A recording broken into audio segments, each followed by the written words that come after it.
Hello friends, today we are looking at the implications of international trade for income distribution. We will examine the Stolper-Samuelson theorem and its exception called the Metzler paradox. Welcome to the session.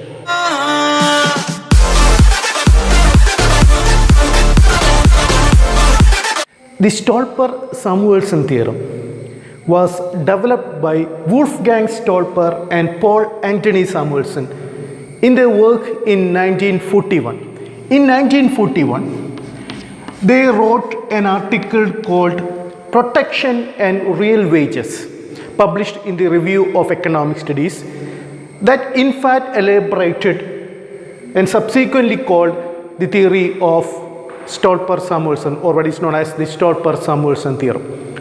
The initial focus of the article was to explore the income effect of tariff.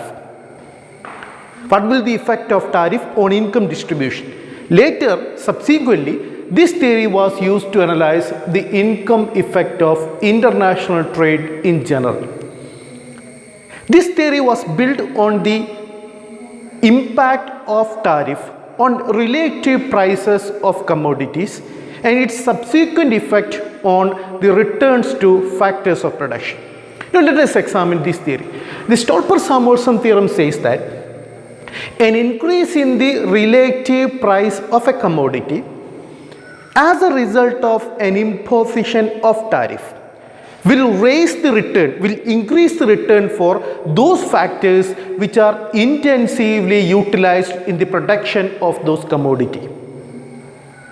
Once more, an increase in the relative price of a commodity as a result of an imposition of tariff will raise the return of those factors who is intensively utilized in the production of those commodity. What is tariff? Tariff is nothing but a levy, a duty, a tax imposed on commodities when they cross us national boundaries.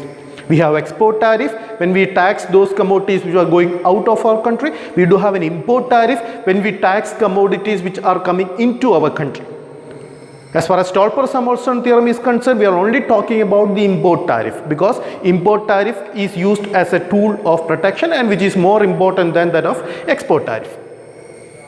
So, Stolper-Samuelson theorem says that when there is an increase in relative price of a commodity as a result of an imposition of tariff, for example, it will lead to an increase in the return for those factors which is intensively utilized in the production of those commodities, those import commodity.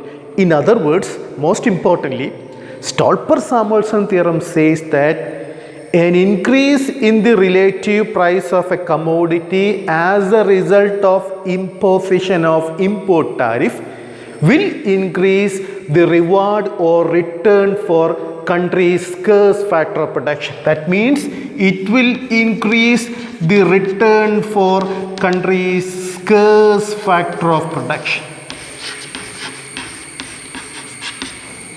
The scarce factor of production will be better off. The returns for scarce factor of production will increase compared to that of abundant factor of production. Or in other words, an imposition of import tariff will benefit country's scarce factor of production. The income distribution will turn in favor of country's scarce factor of production. As a result of international trade, as a result of imposition of tariff, there is an increase in welfare in one sense. In the sense that it will lead to an increase in the welfare of those supplies of country's scarce factor of production. The scarce factor of production will be better off compared to that of abundant factor of production. The income distribution in the country will turn in favor of scarce factor of production, will be biased in favor of scarce factor of production when there is an imposition of tariff, and it will lead to an increase in the relative price of the commodity. So this is the Stolper-Samuelson theorem. International trade benefits country's scarce factor of production. Imposition of tariff benefits country's scarce factor of production. Now let us examine this case by citing an example, and we will cite our familiar example of country 2. From the Heckscher-Ohlin framework, we know that country 2 is a capital abundant country, labor scarce country. That is, in this country, labor is a scarce factor of production. We have the capital, which is an abundant factor of production. This country specializes in the production of commodity Y. Commodity Y, as we know, it is a capital intensive commodity.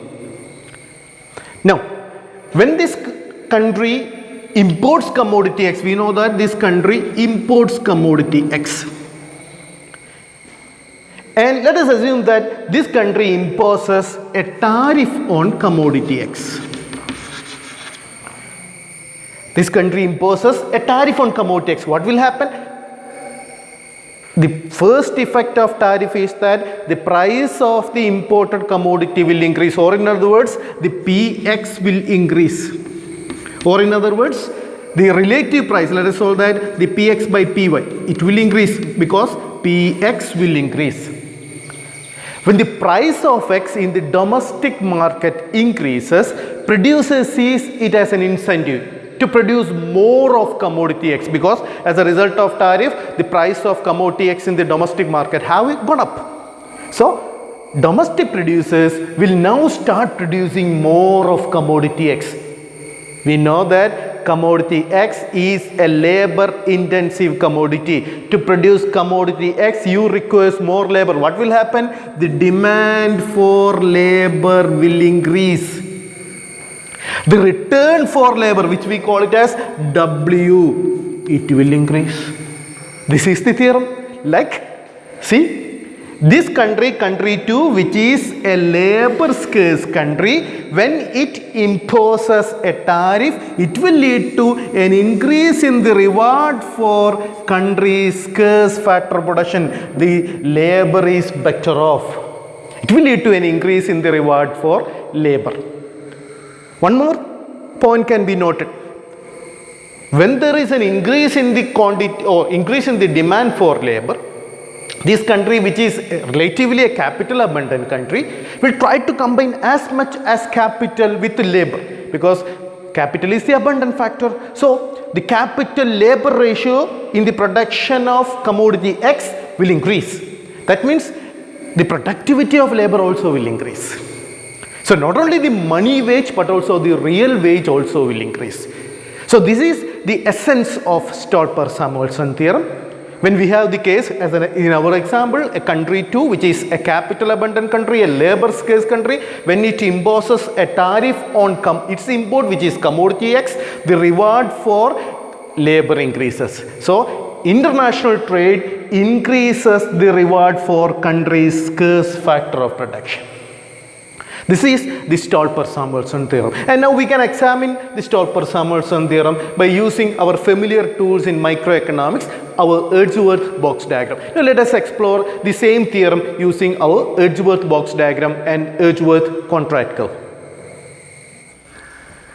So we have our familiar Edgeworth box diagram, which at least my economics fraternity might have learned in a bit detail in their microeconomics course. Now let us explore the implications of the Stolper-Samuelson theorem using our Edgeworth box diagram. As you can see, the very dimension of this box shows the country concerned is country 2, which is a capital abundant country, because capital is much higher compared to that of labor. Here we will measure capital and here we will measure labor. This is the origin of commodity X. Every point towards, away from this point OX indicates more of commodity X and lesser quantity of commodity Y. Because more production of more X means lesser production of commodity Y. Why? Because we are talking about a situation of full employment, which is a strong assumption as far as Heckscher-Ohlin framework is concerned. So we have every point away from OX means more of X, less of Y. Similarly, every point away from OY means more of Y, less of X. Now we have an Edgeworth contract curve as well, which connects all the points, and we have 3 points. We have a point A here, point F and point B. Point A is the autarky point, in which we don't have any trade. We have point B, which is the free trade point. Clear? We have, say, point B, which is a free trade point. We have point F, which is a point with 100% tariff. That is, point F is the production point with tariff, while point B, we are not, for the time being, we are not concerned with point A. Let us forget about point A. We have only 2 points now. Point B, which is the production point without tariff, or point B designate free trade production point. We have point F, which is production point with tariff imposed on commodity. Let us go back to our assumption. We have commodity Y and commodity X, and this country, we have country 2. This is the Edgeworth box diagram. Dimension itself shows we have country 2, which is a capital abundant country. Now this country initially produces at this point, at the free trade production point, at which this much quantity of commodity X and this much quantity of commodity Y. Because more commodity Y, because we are talking about country 2, which is a capital, rich capital abundant country, specializes in the production of commodity Y. So obviously this country must produce a lot of commodity Y and a smaller quantity of commodity X, because there is incomplete specialization. Both countries must produce both commodities even after free trade. Now, from this point, let us assume that country 2 imposes tariff on commodity X. Commodity X is this country's import good. When this country imposes tariff on commodity X, as if we have seen in our example, what will happen? Price of X will increase, or relative price Px by Py will increase, and domestic producers sees it as incentive to produce more of commodity X. Now its production point will move from point B to point F. At point F, now this country produces greater quantity of commodity X and lesser quantity of commodity Y. You are on the Edgeworth contract curve as well. So point F means more of commodity X, on the contrary less of commodity Y. To produce more commodity X, you require larger quantity of labor, because commodity X is a labor intensive commodity. So demand for labor will increase, reward for labor will increase. So country 2, which is a labor scarce country, imposes tariff. The reward for country scarce factor of production increases. This is Stolper-Samuelson theorem. This is the essence of Stolper-Samuelson theorem. There is a redistribution of income in favor of country's scarce factor of production. And we have also shown one point. That means not only the real wage increases, but also, not only nominal wage increases, but also real wage also increases. Let us see. Initially, these 2 lines, we have a solid line as well as dashed lines. This line indicates the capital labor ratio in the production of commodity X and Y. And we are concerned with the production, the capital labor ratio of commodity X. This is the initial point we have, and this solid line indicates the capital labor ratio in the production of commodity X at free trade production point, point B. And when the production transferred to, there is a change from shift from point B to point F, you can see that there is a shift in the curve. Shift from a solid line to a dashed line. This is the capital labor ratio in your new production point, point F. Point F is the production point with the tariff. There is a shift. There is a shift towards the axis where capital is measured. It is more kind of a steeper curve. It's a more steeper curve, and there is a shift towards those axes where capital is measured. Production process is becoming capital intensive in nature. Now you are combining more capital along with the labor. That means the productivity of labor also might have increased, because capital per worker, or what we call the capital labor ratio in the production of even commodity X increases, because country 2 will try to combine more and more quantity of capital, because capital is being the abundant factor along with the labor. So this is the Stolper-Samuelson theorem. So basically, Stolper-Samuelson theorem is the premise that an imposition of tariff or more generally international trade benefits countries' scarce factor production. An imposition of tariff will increase the relative price of the commodity, and as a result of it, the actual beneficiary will be the country's scarce factor of production. It will be better off compared to that of abundant factor of production. Income distribution will turn in favor of country's scarce factor of production. But this premise was later in the year 1949 was challenged by an economist called L. Metzler, when he popularized another version of this theory and criticized Stolper-Samuelson theory. Metzler looked at what will happen the terms of trade.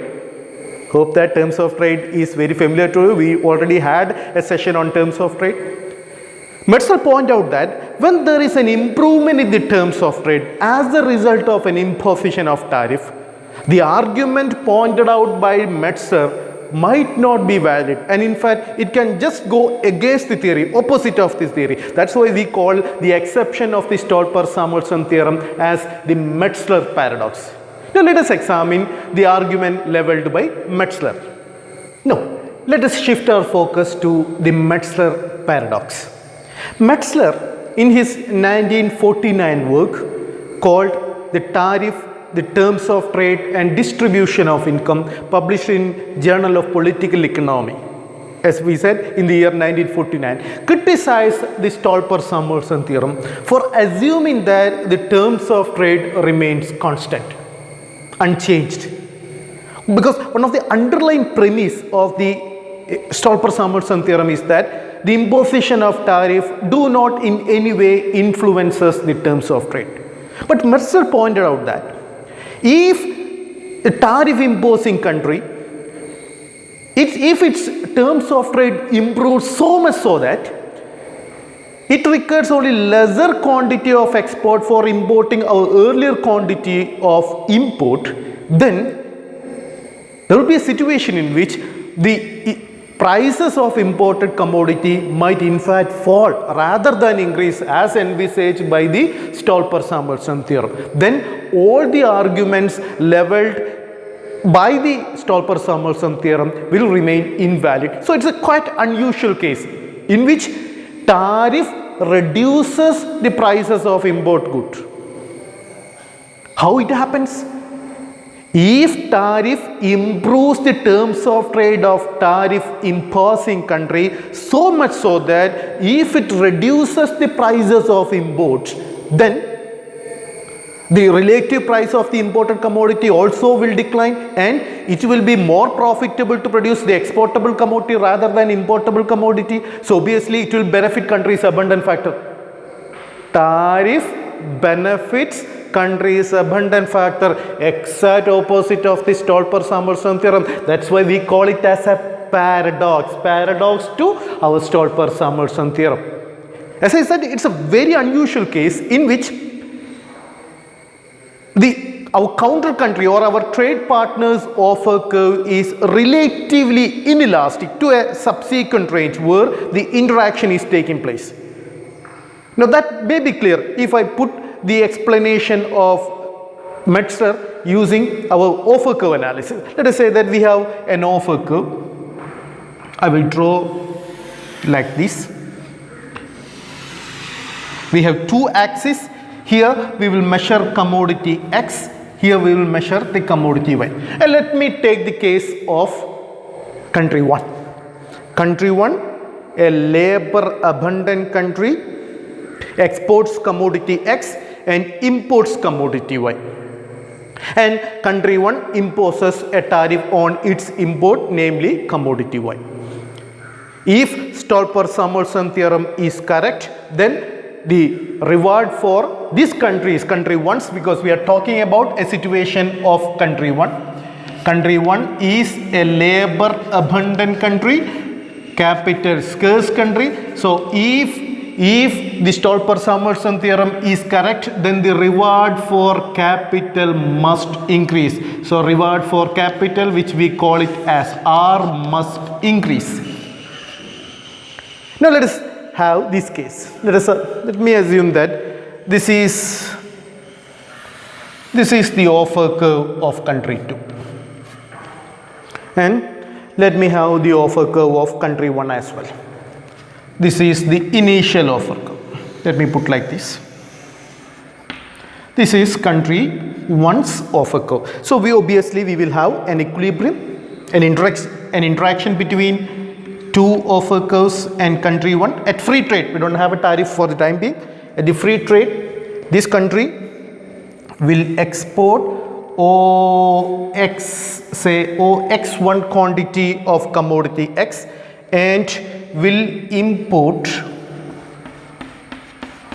say OY1 of commodity, and this is the intersection point, let me call it as E. This is free trade without imposition of tariff. We are talking about country 1. Country 1 export this much because country 1 specializes in the production of commodity X, as we know. This country exports commodity X, imports commodity Y, and this is the free trade situation. This country exports OX1 quantity of commodity X in return for OY1 quantity of commodity Y. Now, let us assume that this country imposes tariff.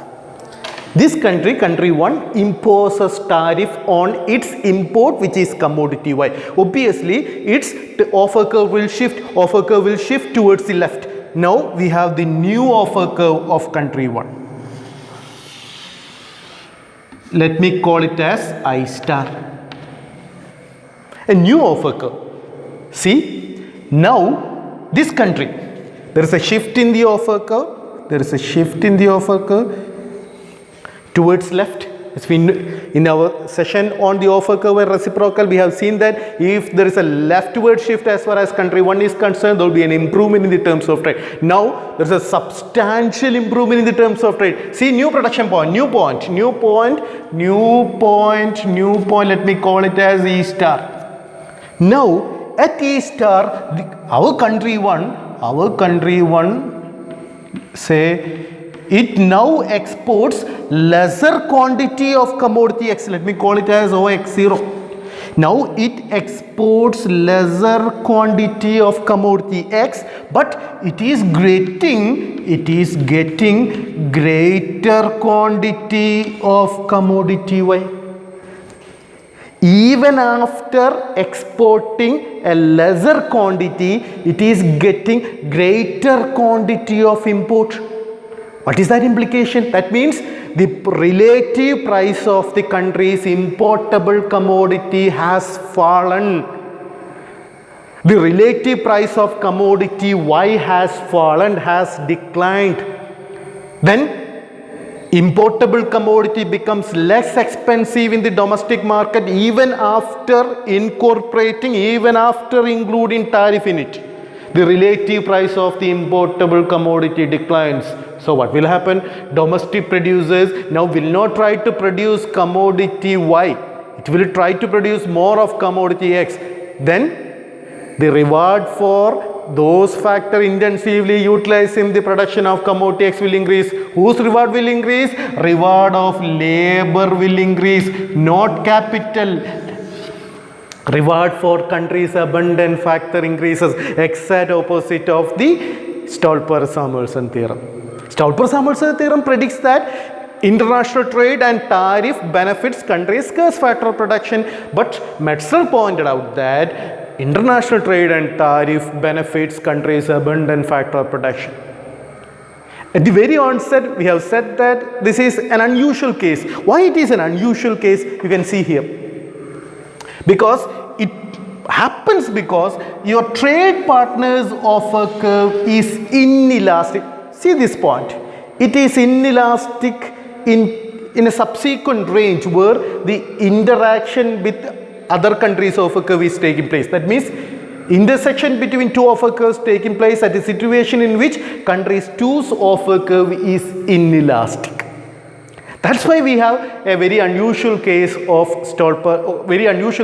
Metzel paradox, which in fact invalidates, to some extent, the arguments put forward by Stolper-Samuelson theorem. So, just to sum up, the Stolper-Samuelson theorem analyzes the effect of international trade on income distribution. And the theory says that international trade will benefit countries' scarce factor production, especially when a country imposes tariff. An increase in the relative price of the commodity as a result of imposition of tariff will benefit countries' scarce factor production. And we have examined the particular situation using our Edgeworth-Boxstack.